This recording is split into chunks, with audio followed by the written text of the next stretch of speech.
ahí se alegró. Si él se hubiera alegrado con la muerte de Saúl, podría haber dividido el pueblo, pero el pueblo vio que él estaba consternado y llorando por Saúl y Jonatán, y esto le hizo bien al pueblo. Fue rey sobre Judá a los 30 años, un paralelo con David. David sirvió a su generación conforme a la voluntad de Dios. Y la voluntad de Dios es la unidad de su pueblo.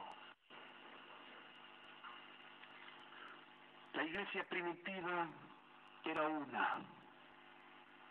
En Jerusalén habían 12 apóstoles.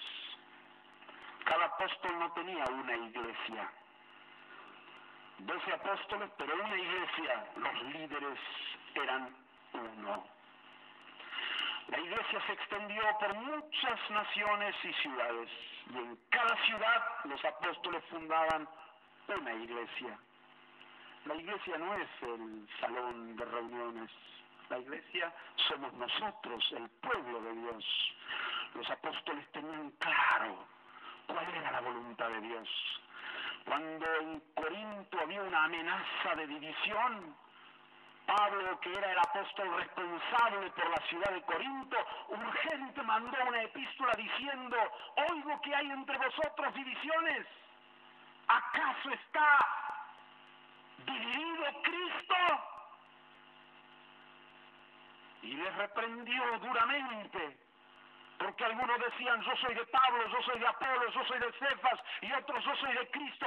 4 partidos había en la ciudad, en la iglesia de Corinto. Se podían producir 4 iglesias diferentes en la ciudad. Y Pablo mandó urgente la epístola diciendo: imposible. Ustedes son carnales, son niños, hay entre ustedes envidias y celos y contiendas. ¿Qué es Pablo? ¿Qué es Apolos? Y Pablo dice: nadie puede poner otro fundamento que el que está puesto, el cual es Jesucristo. El fundamento de la iglesia no es un apóstol, porque si fuera un apóstol, podría haber en cada ciudad varias iglesias, una sobre Pablo, otra sobre Pedro, otra sobre Apolos y otra sobre otro apóstol o sobre los que dicen que están en Cristo. Pero Pablo dice: el fundamento es uno, es Cristo. ¿Qué es Pablo? ¿Qué es Apolos? ¿Qué es Cefas? Son servidores. No puede cada uno edificar su iglesia. La iglesia no es del apóstol, la iglesia es de Cristo Jesús. Amén. Ellos tenían muy clara la visión. Cuando en Éfeso, otra ciudad, había una amenaza de división entre gentiles y judíos, raíces étnicas ancestrales, Pablo urgente manda la epístola a los Efesios diciendo: imposible. La pared intermedia de separación entre gentiles y judíos, Cristo la destruyó con su muerte y hizo de ambos un solo pueblo, un solo cuerpo. Amén. Nunca más se le ocurrió a nadie en los primeros siglos dividirse, porque Jesús lo había enseñado. Había orado en Juan 17 que todos sean uno, y los apóstoles con claridad habían enseñado la unidad de la iglesia, que en cada ciudad tenía que tener la expresión de ser un solo pueblo, una sola familia, un solo pastorado en cada ciudad. Amén. La primera división oficial de la iglesia cristiana fue después de 1000 años de los apóstoles. En el año 1054, qué bien habían enseñado que durante 1000 años no hubo divisiones fundamentales y oficiales. Pero en el 1054 se produce la primera división, el cisma entre Oriente y Occidente. Y se estructuran las iglesias ortodoxas, que se llaman hoy como iglesias nacionales, y las iglesias de Occidente bajo lo que se conoce la Iglesia Católica Apostólica Romana. Las iglesias orientales se estructuran con una estructura nacional. Tenemos la iglesia ortodoxa rusa, ortodoxa griega, ortodoxa armenia, ortodoxa árabe, y así. En cambio, las iglesias de Occidente se nuclean bajo un solo obispo universal, llamándose Iglesia Católica Romana. Pero esa división fue más bien a nivel de cúpula, a nivel de estructura, pero no llegó a las bases, porque en Occidente estaban las iglesias católicas y en Oriente las iglesias ortodoxas. La división actual que tenemos del cristianismo, tantas denominaciones, tantos nombres, tantas divisiones, apenas data de unos 500 años. Cuando comienza la Reforma, y si Lutero pudo romper con Roma, porque no estaba de acuerdo, y creo que tenía razón, porque Roma se había apartado totalmente de la enseñanza bíblica. Así que surgió después otro que podía romper con Lutero, y surgió otro que podía disentir con el que disentía de Lutero, y surgió otro que podía disentir con el que disentía, con el que disentía con Lutero, y surgió otro que disentía con el que disentía, con el que disentía, y ahí tenemos la consecuencia. Hoy vivimos en un momento histórico trascendental. Escucha bien.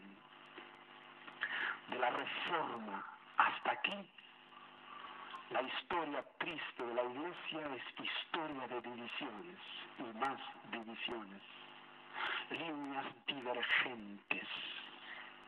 Cada cual puede levantarse y fundar su propia iglesia, su propia denominación, su propia misión y hacer la obra de Dios, y Dios bendice y todo va bien. Pero Dios, habiendo pasado por alto los siglos de nuestra ignorancia, manda ahora a todos los pastores en todas las ciudades del mundo que se arrepientan. No somos responsables directamente de la división existente. La hemos heredado, pero somos responsables en nuestra generación de no perpetuar las divisiones heredadas. Amén. Estamos en un momento histórico trascendental, donde las líneas divergentes tienen que quebrarse hacia líneas convergentes. Amén. Hasta que todos lleguemos a ser uno, como Jesús le pidió al Padre. David en su generación unió al pueblo de Dios y mantuvo la unidad hasta el fin de sus días. Y creo, hermanos, históricamente, que tenemos mucho de paralelo con David.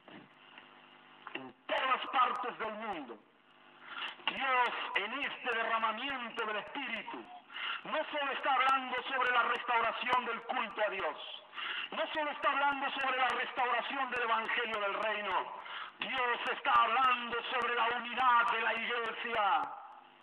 En nuestro país, en Argentina, hay 3.000 denominaciones evangélicas.